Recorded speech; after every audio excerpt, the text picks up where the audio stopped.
الحمد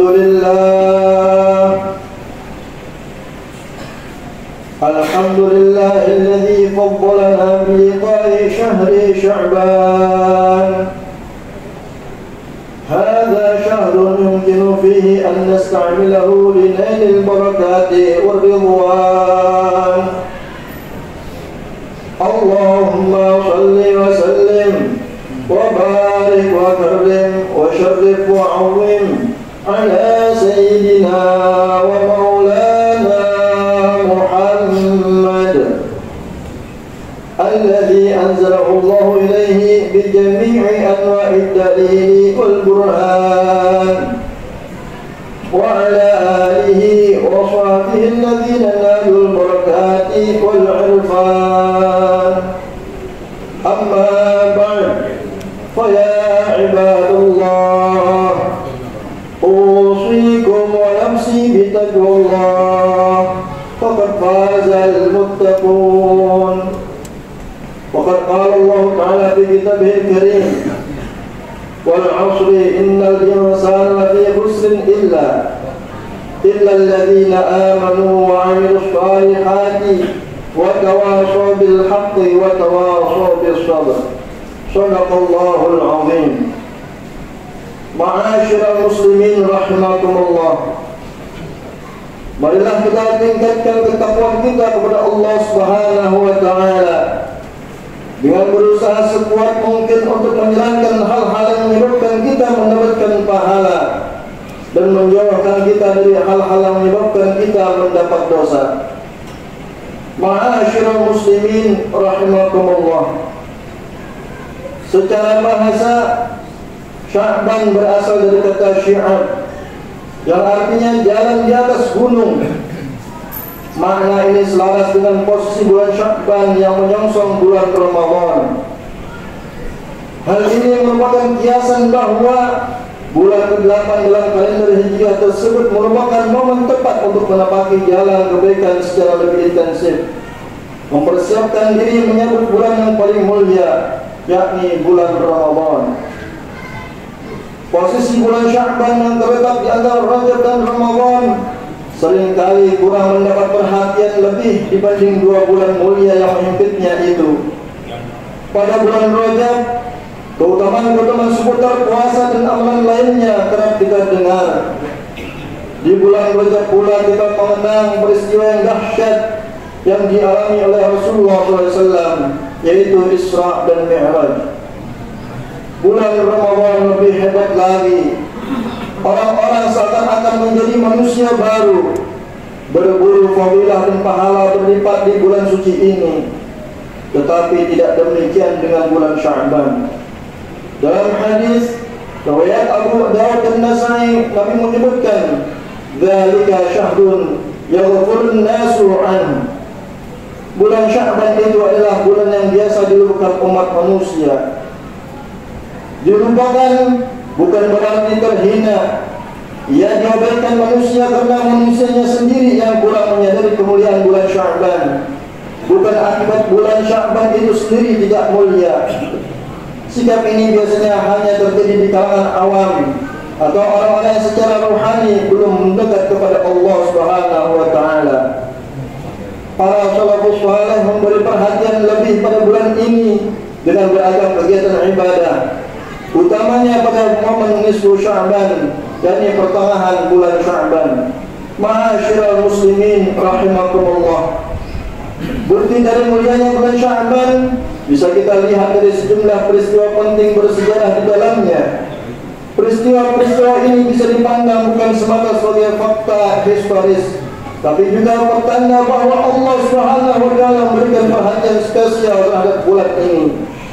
Yang pertama, pada bulan Sya'ban Allah menurunkan ayat perintah bersolat kepada Nabi Muhammad SAW sebagaimana yang tercantum dalam surat Al-Ahzab ayat 56. Innallaha wa malaikatahu yusalluna 'alan nabi ya ayyuhalladzina amanu sallu 'alaihi wa sallimu taslima. Sesungguhnya Allah dan para malaikatnya bersolat untuk Nabi.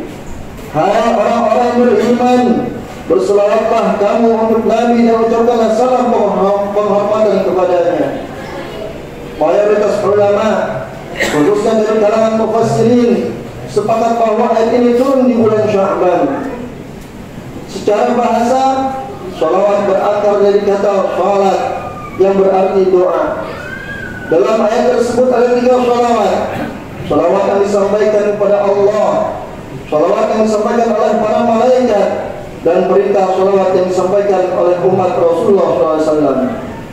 Imam Ibnu Katsir dalam tafsirnya mengutip pernyataan Imam Bukhari menjelaskan bahwa Allah bersalawat bermakna dia memuji Nabi.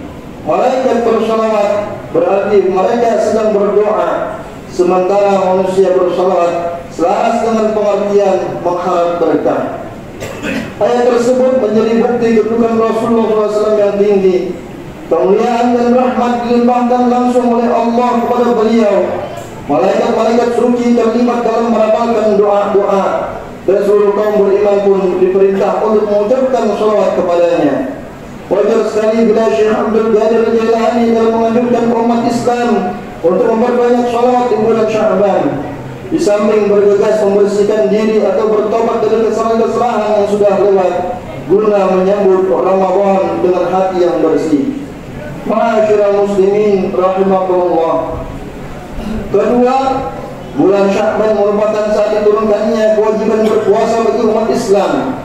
Imam Abu Zakaria An-Nawawi dalam kitab Al-Majmu' Syarah Muhadzab menjelaskan bahwa Rasulullah SAW menaikkan puasa Ramadan selama 9 tahun selama sehidup.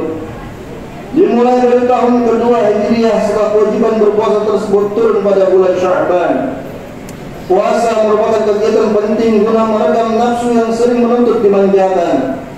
Melalui puasa, manusia ditempa secara rohani untuk menahan berbagai godaan duniawi.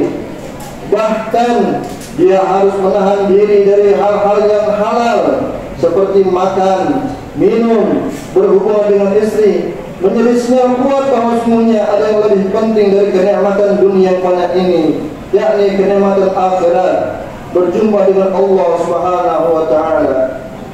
Bulan Ramadan merupakan bulan paling mulia di antara bulan-bulan lainnya. Artinya, Sya'ban merekam sejarah penting. Diresmikannya kemuliaan Ramadan dengan difardukannya puasa bagi kaum mukminin selama sebulan penuh.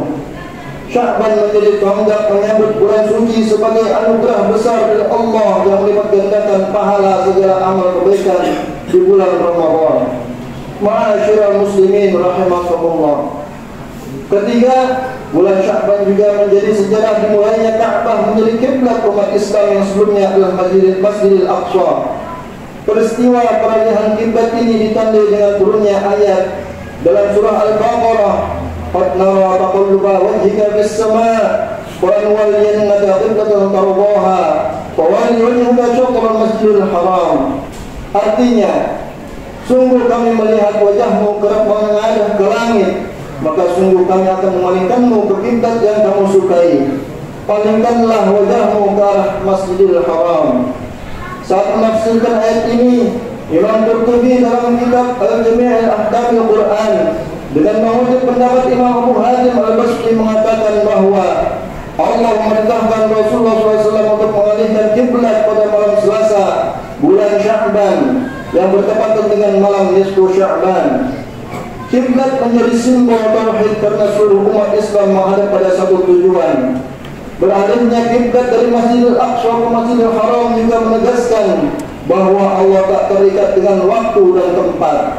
Hal ini ditunjukkan dengan perubahan ketetapan kiblat yang tidak mutlak dalam satu arah saja. Umat Islam tidak sedang menyembah Ka'bah ataupun Masjidil Aqsa, melainkan menyembah Allah Subhanahu wa taala. Ma'asyiral muslimin rahimakumullah. Demikian khutbah awal Sya'ban ini disampaikan. Semoga kita semua termasuk orang yang tidak menyanyiakan bulan Sya'ban, meski di tengah kesibukan duniawi yang luar biasa.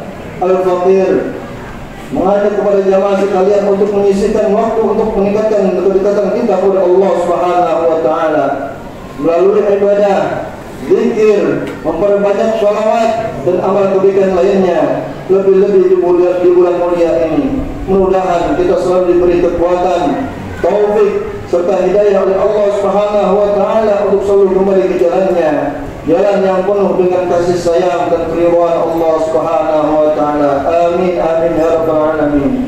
Barakallahu li wa lakum fil Qur'anil azim wa nafa'ani wa iyyakum bima fihi min al-ayati wa dhikril hakim wa taqabbalallahu minna wa minkum tilawatahu innahu huwas sami'ul alim. Wa aqulu qawli hadza wa astaghfirullah wa atubu ilayh innahu huwal